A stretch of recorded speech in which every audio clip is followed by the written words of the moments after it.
What's good, YouTube? And welcome to a brand new sponsor, Strictly Sealed. And he has some awesome binders on his site. Code What's Good 5 for 5% off, and to support the channel directly will work on them. I personally got the red one in, as a very thick front to it to protect your cards, like more so than most binders. And then also on the binders, they have different colorways. This is freaking creamy, the brown and white, but they also have double looped pages like within the binder itself. So at one point the binder goes to a different binding, and you know on typical binders where it actually clumps up a lot near the binding of the binder itself, this helps prevent that a good bit. And they are also a little bit thicker on the back end of it to help with that. I really respect what he's doing with these. If you're not familiar, he's another YouTuber who talks about the kind of collectible side of the game and finances that go into that. And even when I disagree, he's able to well articulate it, and we have our back and forth in DMs about some products, but at the same time, he is major respect, really good at looking at the game from an analytical standpoint. And now moving into this zone,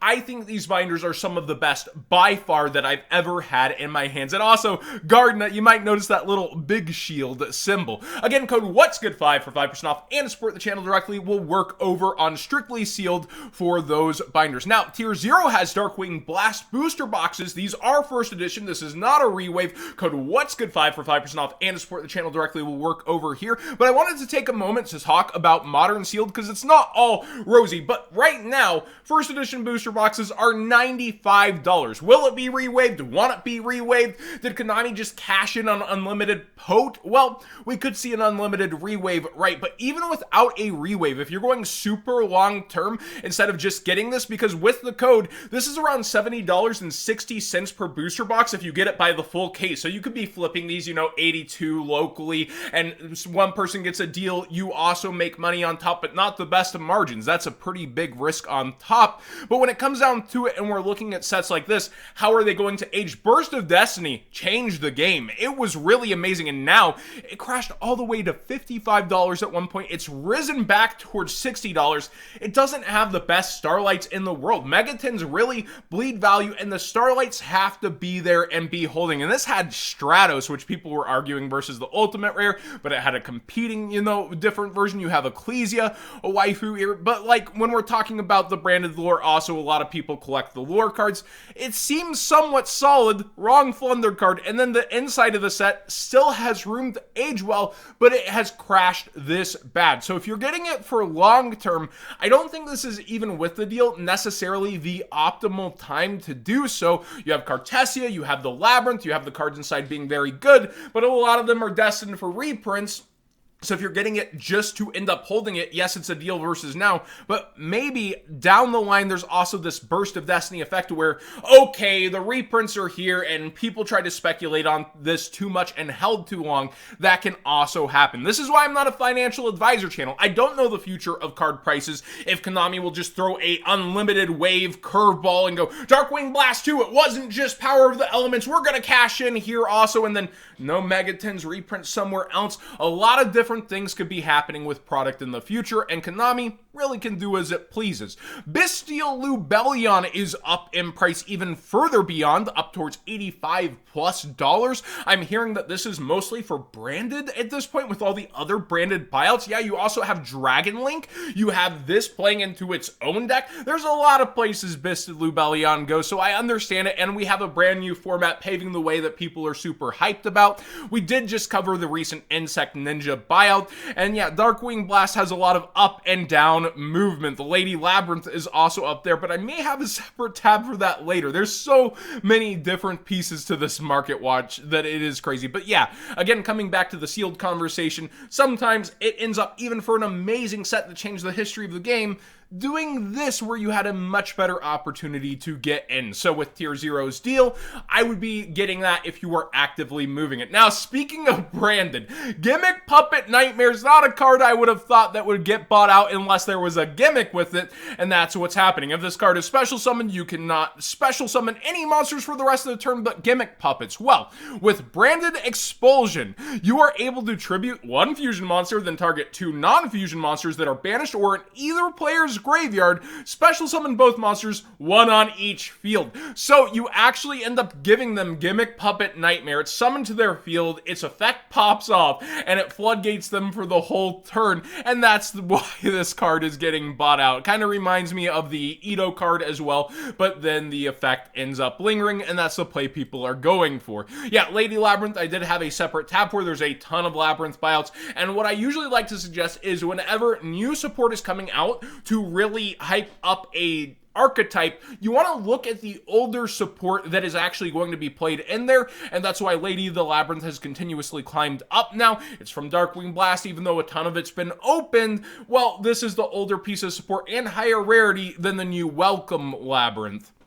Looking through also Photon Hypernova, there's a ton of movement. Thrust still up a bit. You have people wondering if Kashtira will be as good with Tier moving back. That's still an odd argument to me. I think it's going to be the deck to beat, in my opinion. But two cards I wanted to highlight here are, well, three actually. The Gold Pride cards are starting to go up in price. Gold Pride Leon here is actually way down in listings and starting to bounce back up rather aggressively. And my opinion is that people not only think it's a decent fun deck now with the Punk engine, which Punk buyouts are happening around this too, but also that it's destined for future support. And will that, won't that be good is always pretty nice for speculation on the market in terms of people start to get nervous, shifty when the set's about to get reveals, and they end up rushing towards this. So I understand why people went in on release weeks saying, okay, this is pretty cheap for what it is, and it's going to get future support that we don't know what it does. It could be anything. It could be meta. And yeah, also you have the regular spell here going back upwards in price and starting to go up by percentages. These are both up 33%, even though it's just $2 on each, but also the quantities going down so fast are alarming. Also, Gravekeeper Inscription. I know I brought this card up enough times, but it actually had results with Jeff Jones and his team at the YCS Mexico City. He played this and also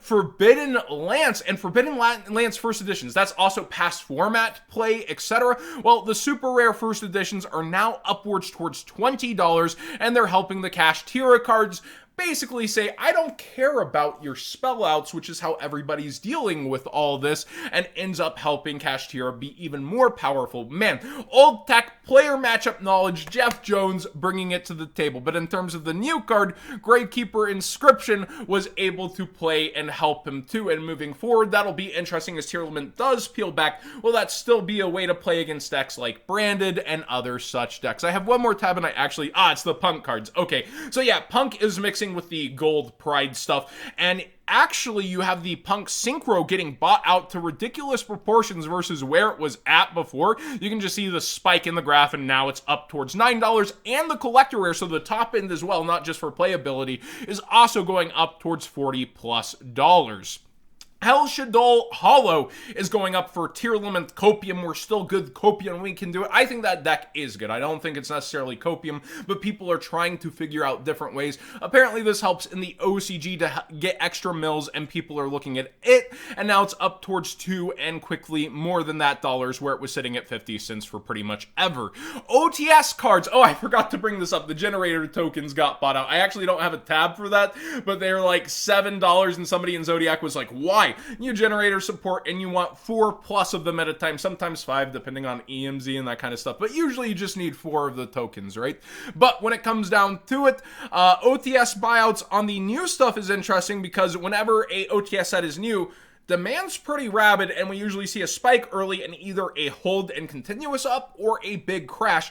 Fenrir's staple-ish. It's played in more than just Kashtira, and Sprite Blue fits that singular deck. The EU hollows look so much better. It's not even fair. They just look amazing compared to the US ones. But over on eBay, these are actually more expensive. I did check. So on TCG Player, these coming up in price are actually lower than eBay. So yeah, 116 on Fenrir, 70 on Sprite Blue.